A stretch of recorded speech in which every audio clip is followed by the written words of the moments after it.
Hi, it's Penny Black and Jill Foster here for another PB&J holiday inspiration.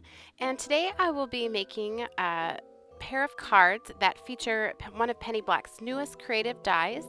And this is such a fun die cut. It's called Polar Bears, and I'll be featuring that on both of the cards. And I will also be using the sentiments from the new Joy and Happiness set and doing some stamping using the gorgeous scenery stamps in the Peaceful Winter collection.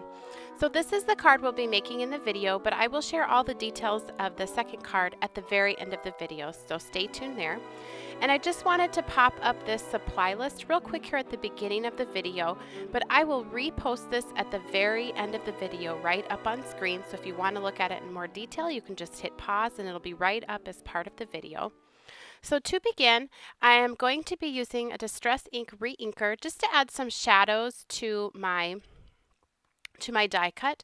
So I just put a tiny little drop of that onto an ink palette, and I am just adding some water here right beneath that die, or right on that die. And what's fun about this die is it's like a border die, so you can decide how high or low and how much space you want to have below the bears. And I'm so sorry for my head there.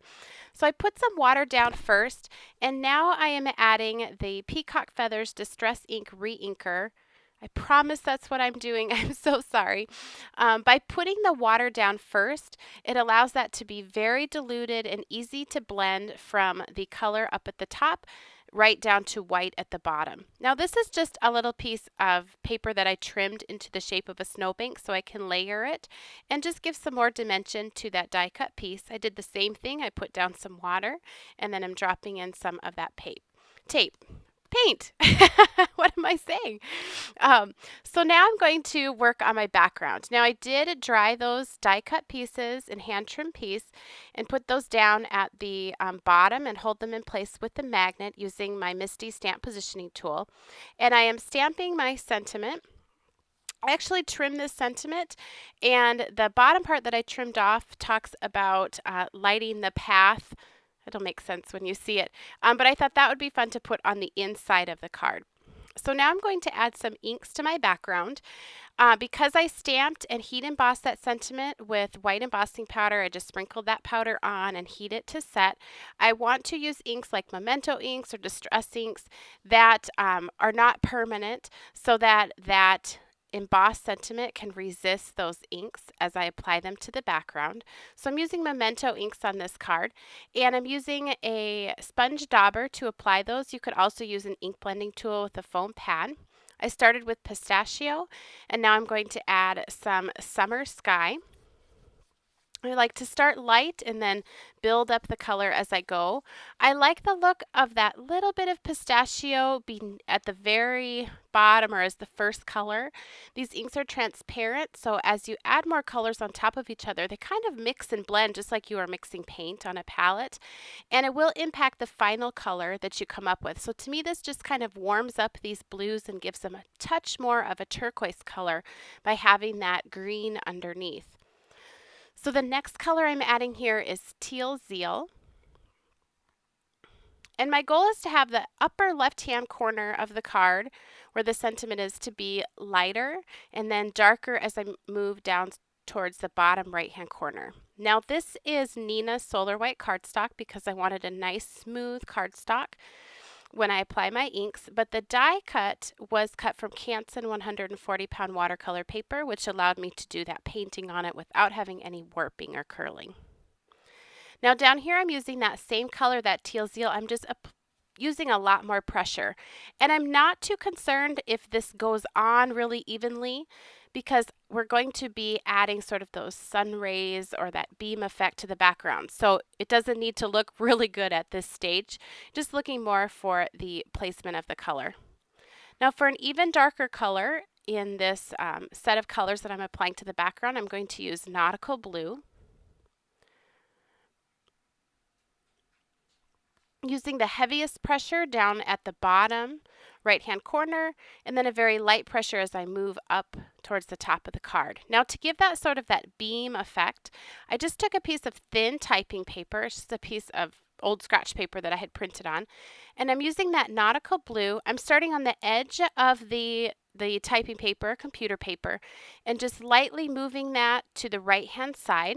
And then I can kind of lift up that typing paper to see if I've applied the ink dark enough,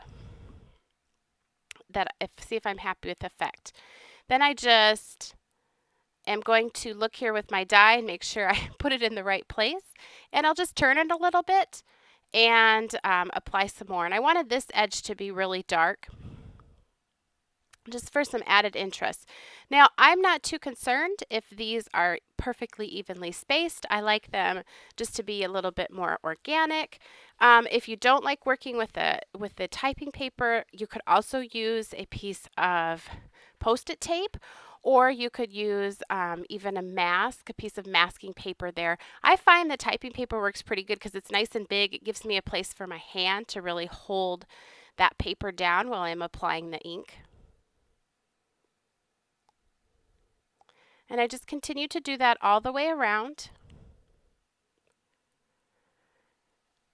And you can see the unevenness of the background inking that I started with just totally disappears. When you start doing this on top, it distracts from any uneven background inking. So if you've done a background and you aren't totally happy with it, this is a great way to go. I'm just going to add one more here.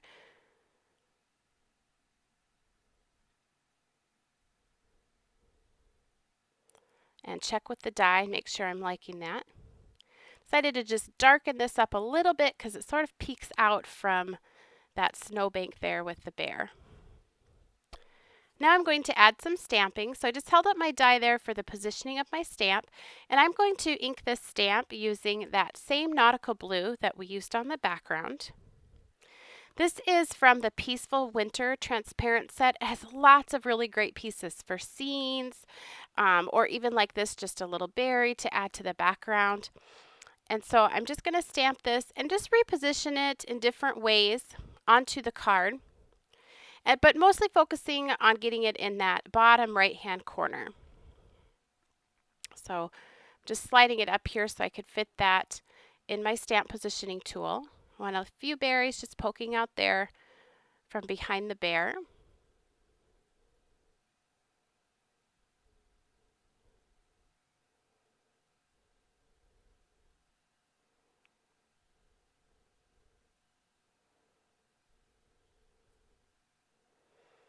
And I'm so sorry this is off camera up there, but I just added a little bit more stamping along the top and on the sides there just to fill in the space. So now I'm ready to assemble the card. I'm going to take this hand trimmed snowbank and glue it down here at the bottom of the die cut piece. And I'm just using liquid glue. This is Tombow Mono adhesive. And I find that for me that's just easiest for these little tiny pieces. It also holds well because this was watercolored. It curled a little bit, and so it just holds really nicely and flattens things out.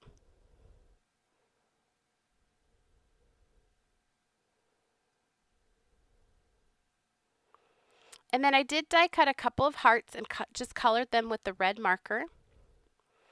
And I will see here where I want to position those and glue those down.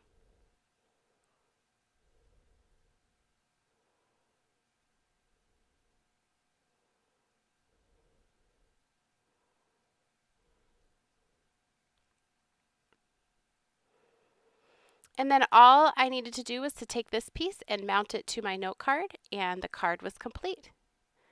So here's a look at that finished card. I had so much fun making this style and doing all that fun inking in the background that I decided to make a second card design, but I went with a totally different color scheme, and this time I had those sort of sun rays radiating from the top left-hand corner of the card, and I stamped a couple of trees over on that right-hand side. I also colored the bears using markers to get that deep brown color. If you stay tuned here at the very end, I'll have the supplies for both of those cards. And if you enjoyed today's video, please give it a thumbs up and be sure to subscribe to our YouTube channel. And as promised, here are the supplies. This first one, our screen with the supplies, is for the card that we made in the video.